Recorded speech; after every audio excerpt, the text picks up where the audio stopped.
अस्सलाम वालेकुम एवरीवन। आज का हमारा टॉपिक है सीपीसी में से इम्पोर्टेंट ऑर्डर एंड रूल्स। पहले तो हमें ये पता होना चाहिए कि हमारे सीपीसी में सेक्शन और ऑर्डर्स कितने हैं। सेक्शन है 158 एंड ऑर्डर्स हैं 51। हमारे सीपीसी में जो ऑर्डर्स हैं वो बहुत लेंथी और उसके रूल्स जो हैं बहुत ज़्यादा हैं। तो बहुत सारे स्टूडेंट्स को जो ये कन्फ्यूजन होती है कि हम ऑर्डर्स कैसे मेमोराइज़ करें। अगर समटाइम हमसे ऑर्डर तो मेमोराइज़ हो जाते हैं, मगर जो रूल्स हैं वो बहुत लेंथी हैं, वो हमसे मेमोराइज़ नहीं हो सकते। तो मैं अपने माइंड में जो स्ट्रक्चर बनाती हूँ उनको मेमोराइज़ करने के लिए या समटाइम पेपर्स के लिए, तो वो स्ट्रक्चर मैं आप लोगों से शेयर कर रही हूँ। इस वीडियो को एंड तक देखें और मेरा चैनल सब्सक्राइब करें और बेल आइकन दबाना ना भूलें। सो स्टार्ट करते हैं हम वीडियो। फर्स्ट ऑर्डर है इसका पार्टीज ऑफ सूट। जब हम कोई भी सूट हम फाइल करते हैं या कोई भी सिविल सूट हमारे माइंड में आता है, तो वैसे भी हमारे माइंड में यही क्रिएट होता है कि पार्टीज कौन सी होंगी। जैसे कि हमें तो पता है एक प्लेंटिफ होता है, एक डिफेंडेंट होता है। एक तो सूट फाइल करने वाला होगा, एक डिफेंड करने वाला होगा। तो ये फर्स्ट ही ऑर्डर में हमें पहले ही बताया जाता है कि पार्टीज कौन सी होगी।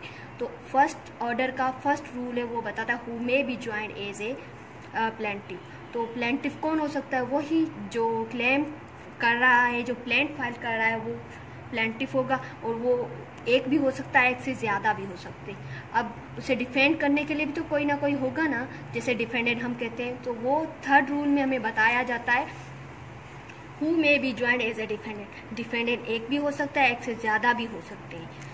उसके बाद हम जब सूट तो पता चल गया पार्टीज ऑफ सूट्स कौन सी, अब उसका फ्रेमवर्क कौन सा होगा। जो हमारा सेकंड रूल है वो हमें बताता है फ्रेम ऑफ सूट्स। अब सूट का फ्रेमवर्क कौन सा होगा, जब हमारे माइंड में ये आता है तो वहाँ पे सेकंड ऑर्डर क्रिएट हो जाता है।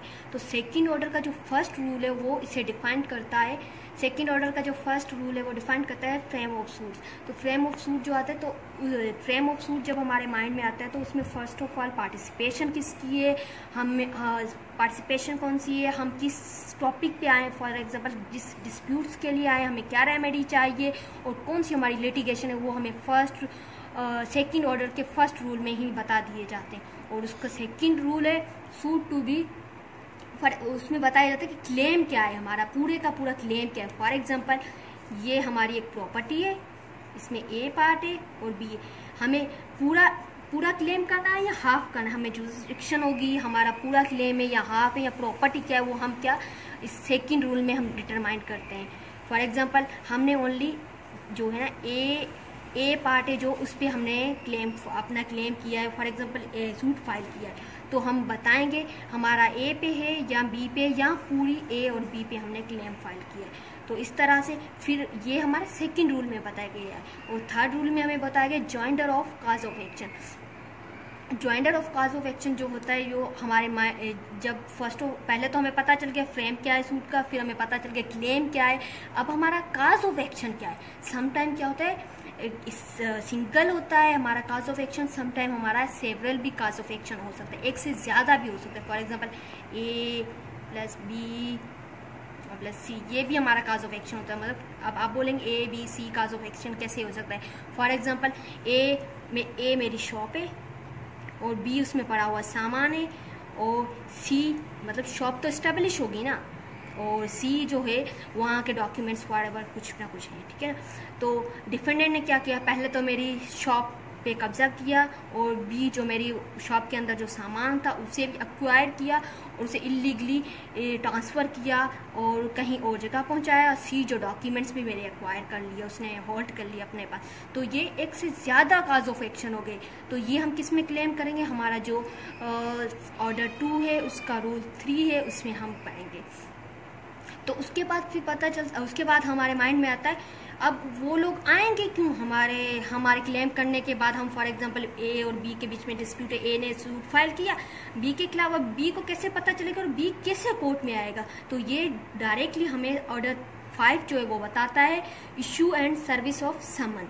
तो यहाँ पे समन जो होता है अगली पार्टी को दिया जाता है कि अपीयर हो कोर्ट में और अपना जवाब दे। ये हमारे ऑर्डर 5 के रूल 1 में बताया गया है कि समन होता क्या, समन का पूरा स्ट्रक्चर बताया गया है कि समन होता क्या है। समन में पार्टी डिफेंडेंट अपीयर होता है कोर्ट में और आके जवाब देता है। चलो ये तो हो गया पार्टी। अब इसके मूड्स क्या है, हमारे माइंड में ये क्लिक होगा कि किस तरीके से समन सॉल्व किया जाता है। तो ये जो है हमारा ऑर्डर फर्स्ट और 5 ऑर्डर का जो फर्स्ट रूल में समन आ जाएगा। फिर हमारा 10 रूल है, उसमें बताया गया है मूड्स ऑफ समन। जब मूड्स ऑफ समन की बात आती है तो फर्स्ट ऑफ ऑल जो समन जो सर्व किया जाता है इन पर्सन किया जाता है, डायरेक्टली जो डिफेंडेड होता है उसे समन भेजा जाता है। अगर फॉर एग्जांपल समटाइम वो एब्सेंट है या वो रिसीव नहीं कर रहा, इस सिचुएशन में क्या किया जाता है, और फैमिली का जो मेल मेंबर होता है, अडल्ट मेल मेंबर, उससे सर्व किया जाता है। अगर वो भी अवेलेबल नहीं है तो अफेक्स किया जाता है घर के बाहर, कि जैसे ही वो घर में आए और वो देखें।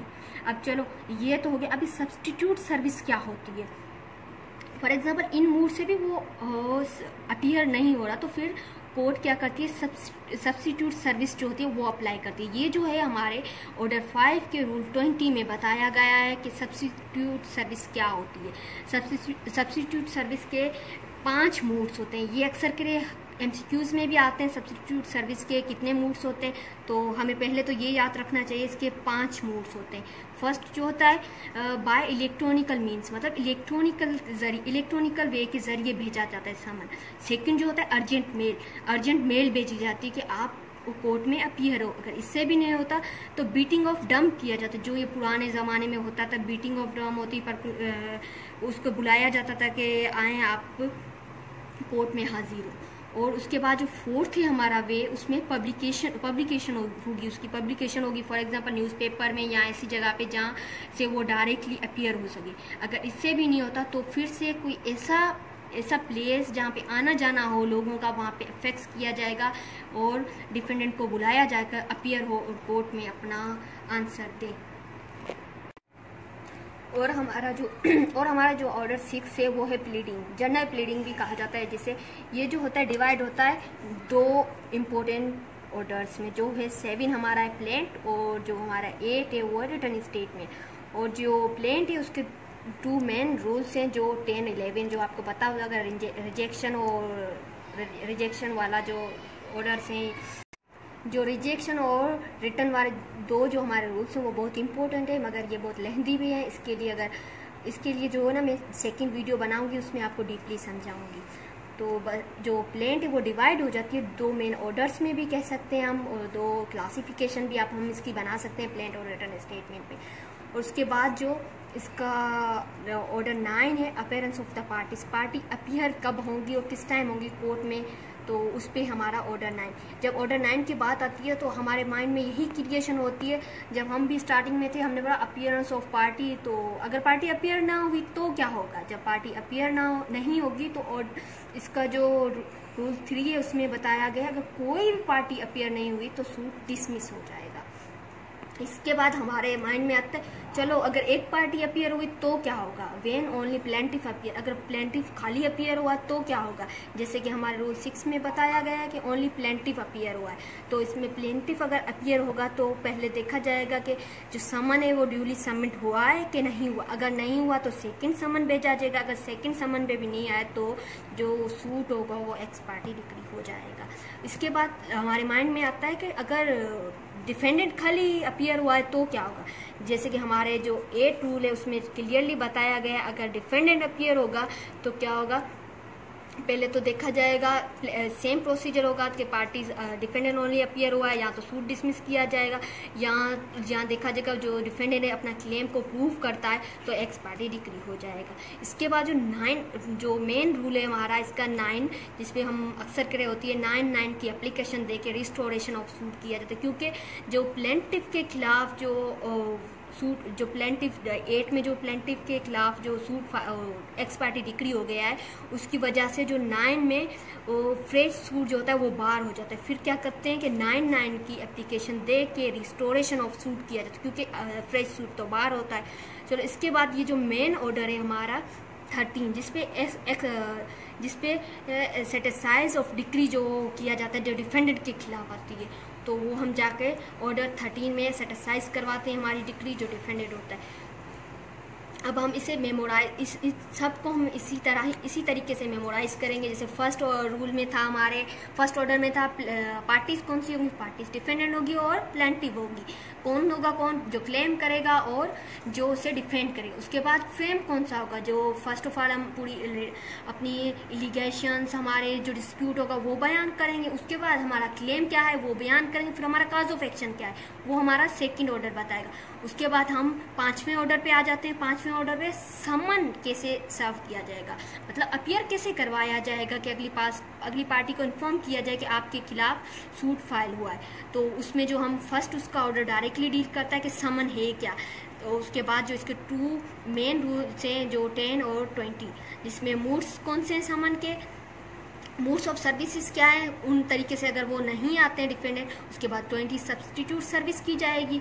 उसके बाद प्लेंट और रिटर्न स्टेटमेंट का ओवरव्यू दिया गया है, और उसमें जो रिजेक्शन और रिटर्न प्लेंट हमारे 10 और 11 में बताई गई है, मगर वो मैं एक्सक्यूज़ कर चुकी हूँ आपको। और उसके बाद जो 9 हमारा इंपॉर्टेंट रूल्स है, इसमें जो 9 की एप्लीकेशन, ये तो हमें ऑलरेडी याद होता है। 13 सेट असाइड ऑफ डिग्री भी हमें याद रहता है, बट इससे पहले जो ऑर्डर 9 का रूल 3 है, उसमें कोई पार्टी अपीयर ना हो। फिर 6 हम ऐसे मेमोराइज करेंगे। 3 के बाद 3 को काट के फिर हम 6 पे पहुंचेंगे, जिस पे प्लेंटिव खाली अपीयर हो रहा है।